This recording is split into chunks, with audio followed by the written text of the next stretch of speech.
good evening and welcome back. Good news, Victoria Derbyshite has been cancelled. She was apparently absolutely devastated after her TV show is cut. As far as every sane person is concerned, it's surprising that it lasted this long, considering her decline, despite her over £200,000 salary, somewhere between £200,000 and £250,000 for her hour-long show. Of course, it was cut down from 2 hours a couple of years ago. That, yes, it has now been cancelled. It is costing far too much for the BBC to continue, seeing it only draws in about 40,000 viewers, and they normally measure it in hundreds of thousands of viewers, so a zero really doesn't make the grade. But nonetheless, she has actually lasted this long, so well done for her, even though she deserves no congratulations whatsoever, given her level of reporting and her total bias, her corruption, and just how unlikable as a person she is. It even shows in this photo of her, which the BBC will try to show as sympathetic. I think it shines through quite clearly there. So the presenter said she was gutted, particularly for a brilliant, young, ambitious, talented team. And this is a classic tactic that you will see, which is to try and do, not quite guilt by association, but to, instead of going with anything that is factually accurate, we won't go with, oh yeah, it makes sense that the BBC's viewer rate is declining. It's declined by about a third over the past few years. The people that want to watch the show is only 39,000 people, and the salary that I'm getting isn't worth it, considering the amount being paid for the amount of viewers, and we're not putting a show that's worthwhile, and we should really take stock of that, create something that is more viewer friendly, and something that people actually want to tune into and will be happy to pay their TV license fee for, and give them the content that they think is worthwhile.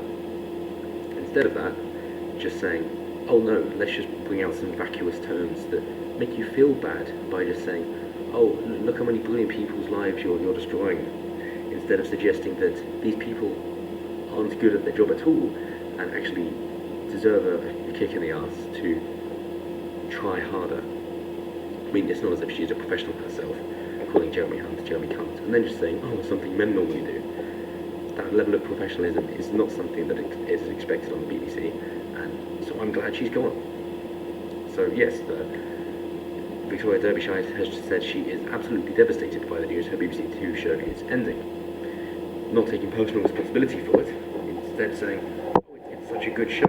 It's like, oh, well, excuse me for being honest and actually saying what the truth of the matter is. And why don't you actually take responsibility for once? Why don't you take ownership of your own problems?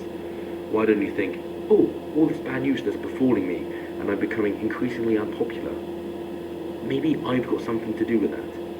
Why can't these people take any personal responsibility? And even if it isn't your fault, the only way to increase your situation is to take personal responsibility and act on it. Because if people are treating you badly and you're letting them get away with it, they will continue to do it because they have no reason to change. So, stop it. Look at what you're doing, look at how you got into this mess, and do something about it.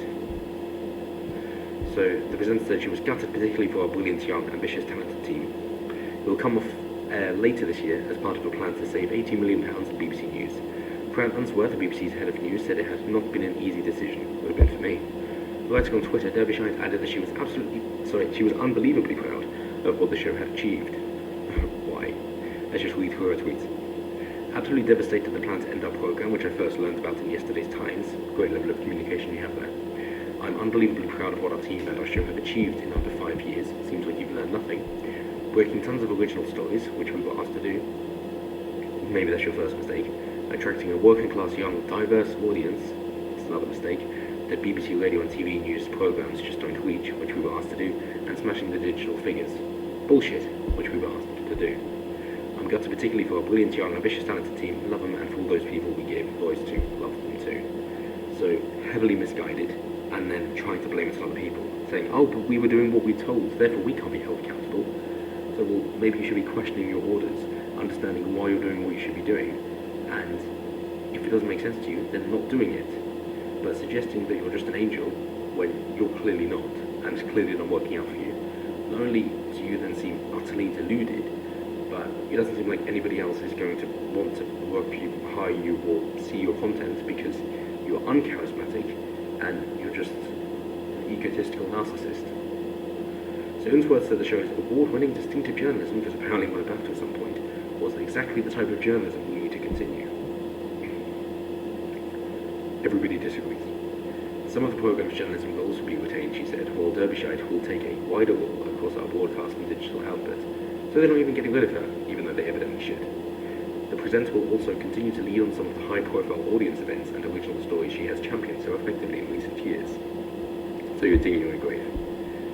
Saving money, as there are cutbacks, but not realising what your problem is, and just digging your grave deeper. Saying we don't give up, well, we should move on to something else. At what point, and this has troubled me for a long time, with any walk of life, at what point in your own life do you think, oh, if everybody's mean and they're treating me the same way, how many people need to have the same objection to you before you think, oh, maybe they have a point?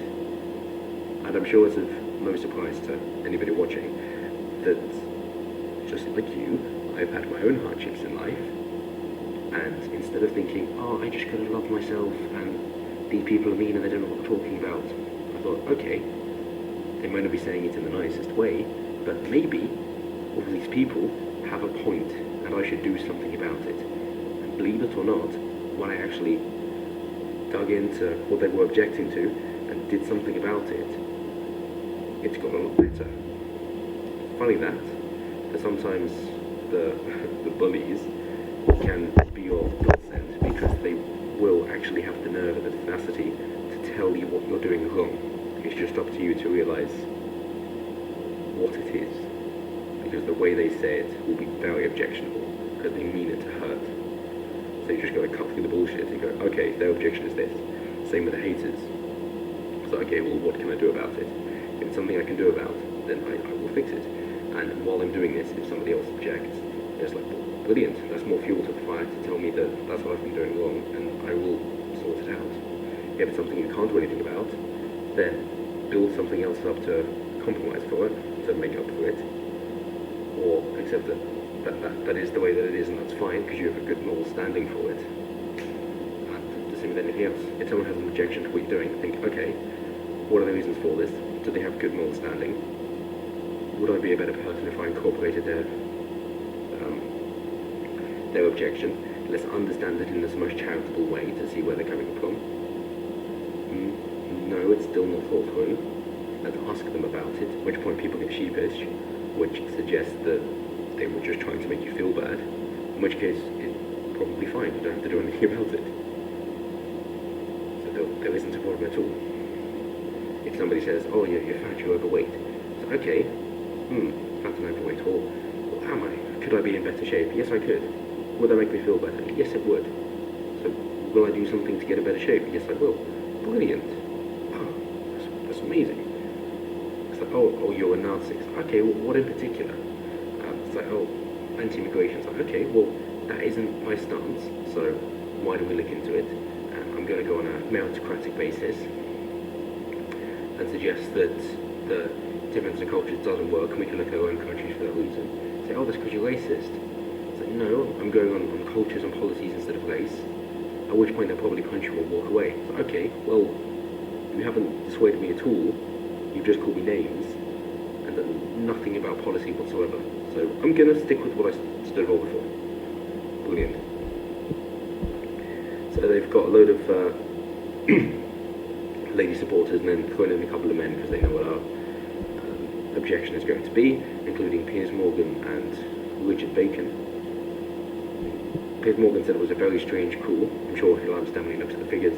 And Richard Bacon said it was the best journalism in daytime, hosted by the best journalist. You need to get out more, mate. Check on YouTube, because that's where this is all going. Anna Conson tuned in, but who really cares?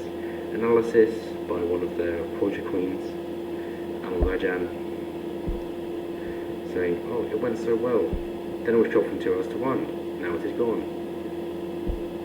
Yeah, because on linear TV channels it failed to garner a sufficiently big audience to justify its cost. You're blaming her. Well done. Let's hope she blames herself as well. BBC News is looking to make big savings and reorganise the structure so that digital journalism is prioritised. Well, that makes sense. There's more demand. That's where everyone's going. It's cheaper. It's more cost effective. This is capitalism at work, whether you like it or not. It is the way of the future, and people start up. has to be a secondary job. It cannot be their primary source of income. That's how I'm doing this as well. If it works well, this will be my primary job, and if it doesn't, then it won't. Because I'm not good enough, and that's my fault. I need to rearrange. I need to reorganize. I need to change how I do this so that it appeals to more people. That's my fault. It's not online, everybody else, or the algorithm. Even if it is, it doesn't matter. I need to find a way around it. My responsibility, not theirs.